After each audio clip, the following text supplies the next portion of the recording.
तीफी but के बहनोई Javed but के कत्ल केस में जीआईटी ने इब्तदाई तहकीकात मुकम्मल कर ली हैं। जो बेसिक सवाल है वो ये है कि क्या कत्ल महज जाती दुश्मनी था या किसी बड़े नेटवर्क की खामोश जंग है। थे ना जावेद बट, बात करनी चाहिए हक सच की। ना वो असला बरदार थे, ना वो कोई दुश्मनदार थे। किसी का रिश्तेदार होना तो कोई जुर्म नहीं है ना। इससे मजीद इंटेरोगेशन करनी है। पुलिस ने रिमांड भी डिमांड कर लिया, पुलिस ने गुनाहगार भी लिख दिया। अब अदालत की सवाबदीदा कि इन्होंने बदला लेने की कोशिश की थी उस तीफी से कि उन्होंने हमारे नुकसान किए। जो जीआईटी की जो रिपोर्ट होती है वो अदालत में किस हद तक मजबूत समझी जाती है? 109 में ना सवाए जुल्फ़कार अली भट्टो साहब के आज तक कोई भी सजाए नहीं हुआ। अब अगर नई कोई कोर्ट सजा देगी तो एक नई प्रेसिडेंट कायम करेगी। अस्सलाम वालेकुम व्यूअर्स, आप देख रहे हैं डेली सोशल पाकिस्तान और मैं हूं आपकी होस्ट अनहर मोइन। इस वक्त मैं बात करने जा रही हूं तीफी बट के बहनोई जावेद बट के कत्ल केस में जीआईटी ने इब्तदाई तहकीकात मुकम्मल कर ली हैं और तफसीलात के मुताबिक एक मुलजिम रुपोश है, एक अबूरी ज़मानत पर आज़ाद है। और जो बेसिक सवाल है वो ये है कि क्या कत्ल महज जाती दुश्मनी था या किसी बड़े नेटवर्क की खामोश जंग है। मेरे साथ मौजूद है सीनियर एनालिस्ट फुरकान शाह साहब। मजीद क्या तफसीलात हैं, क्या इब्तदाई रिपोर्ट की जो इनके मुताबिक इसका क्या एनालिसिस बनता है, इनसे बात करते हैं। अस्सलाम वालेकुम सर। जी वालेकुम अस्सलाम। सर अमीर मसहब का नाम आ रहा है, ठीक है, और इसके अलावा हम एक और नाम भी इसमें एंटर हो रहा है, वो ज़रा थोड़ी सी तफसीलात बताइए। आरिफ भट्टी है जो अब तक एब्सकॉन्डर है। अमीर फतेह की इंटरम थी, आज डेट थी, अब उनकी पड़ गई है 3 जनवरी डेट पड़ गई है। और इस पे जज साहब यकीनी बात है अगली तारीख पे फैसला देंगे। लेकिन जो वकला हजरात होते हैं ना, उनके पास बड़े तरीके डिले करने के ना, डिले टैक्टिक्स होते हैं।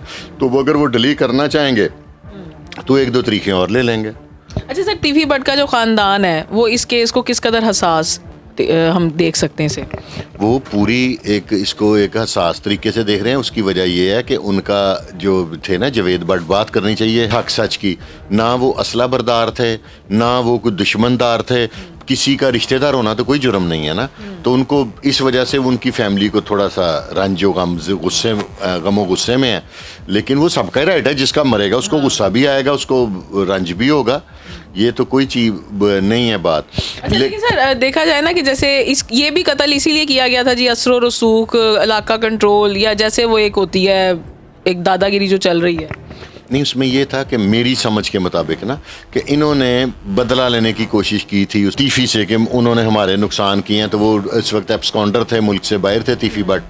तो उन्होंने कहा कि ये हम उसका बदला ले लें, बस इससे ज़्यादा मुझे कोई बात। अच्छा सर, जो जीआईटी की जो रिपोर्ट होती है वो अदालत में किस हद तक मजबूत समझी जाती है? जो जीआईटी के थे ना डीएसपी गुलबर्ग, जिनका जो इसके इन्वेस्टिगेशन के डीएसपी हैं कमर अब्बास, वो मेरे दोस्त हैं, मेरी उनसे बात हुई थी। वो खुद गए थे कोर्ट बेल रिजेक्ट करवाने और उन्होंने कहा था कि मुझे इसका रिमांड चाहिए ताकि मैंने इससे मजीद इंटेरोगेशन करनी है। पुलिस ने रिमांड भी डिमांड कर लिया, पुलिस ने गुनाहगार भी लिख दिया। अब अदालत की सवाबदीदा, ये ज़रूरी नहीं होता कि अदालत पुलिस की इंटेरोगेशन के साथ एग्री करे।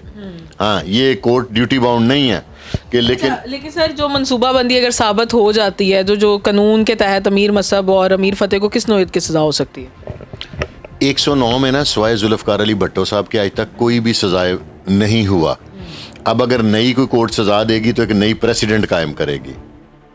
सही हो। अच्छा सर, जो अबूरी ज़मानत है उसको ख़त्म करवाने के लिए प्रोसिक्यूशन के पास क्या ठोस शवाहिद मौजूद हैं?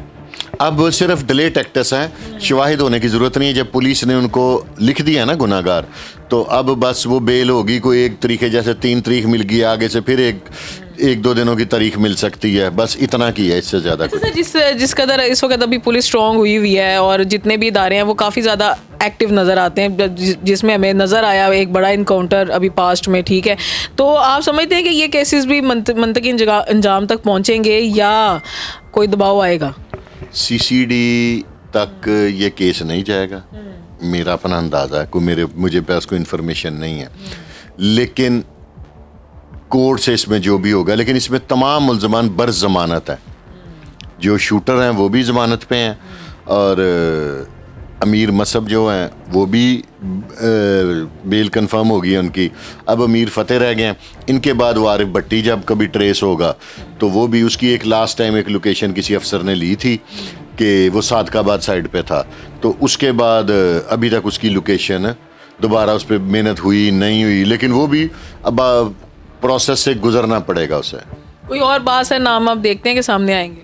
नहीं, और नाम आ ही नहीं ना सकते, जो आने थे वो आ गए हैं। अब अगर कोई उन्होंने सप्लीमेंट्री स्टेटमेंट में अमी वो जो था बलाज, उसके केस में अगर सप्लीमेंट्री स्टेटमेंट में उन्होंने तीफी भट्ट के बेटे का नाम दिया, या इस तरह के जो नाम देने दिलाने थे वो दे दिए गए हैं। अब नया नाम फिलहाल तो आरिफ भट्टी के गिरफ्तार होने से शायद कोई नई पर्सनैलिटी मंजर आम पे आए जिसके बारे में कोई राय कायम की जा सके, अदरवाइज फिलहाल ऐसी कोई बात नहीं है। सर मजीद क्या देख रहे हैं कि ये यानी कि एक बड़ा नाम ख़त्म होने के बावजूद अभी भी वो असर रसूख और वो तमाम चीज़ें अभी भी नज़र आ रही हैं, दोनों ख़ानदानों में उच्चप क्लेश भी नज़र आ रही है, अभी बहुत सारे मामला सुलझने हैं, क्या फ्यूचर देख रहे हैं?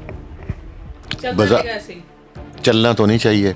रियासत अगर अपना थोड़ा सा सीरियस किरदार अदा करे तो इनकी सुलह करा सकती है, और मैं समझता हूँ करानी भी चाहिए। अब क्यों डिले टैक्टिक्स यूज़ कर रहे हैं इसमें सुलह में? कौन से ऐसे मुफाद परस्त लोग हैं इन दोनों ग्रुपों में जो इस सुलह को होने नहीं दे रहे? अगर आपके कोई दोस्त, आपके को मिलने वाले, आपके कुछ चाहने वाले आपके साथ लॉयल हों तो आपको कभी आग में छलांग नहीं लगाने देते। अगर कोई चौथी मंजिल 5वीं मंजिल से छलांग लगाने लगता है ना, अगर उसके साथ उसके लॉयल दोस्त हैं तो वो उसको पकड़ लेंगे। इन दोनों ग्रुपों में मुझे नहीं लगता कि इनके साथ कोई लॉयल पर्सनैलिटी है। जी, तमाम अब तक की तफसीलात आपके सामने हैं और जो भी नतीजा आएगा ज़ाहिरी बात है सबके सामने आ जाएगा। मज़ीद फॉलोअप्स के लिए देखते रहिए डेली सोशल पाकिस्तान। दीजिए अनहर मोइन को इजाज़त, अल्लाह ने के बाद।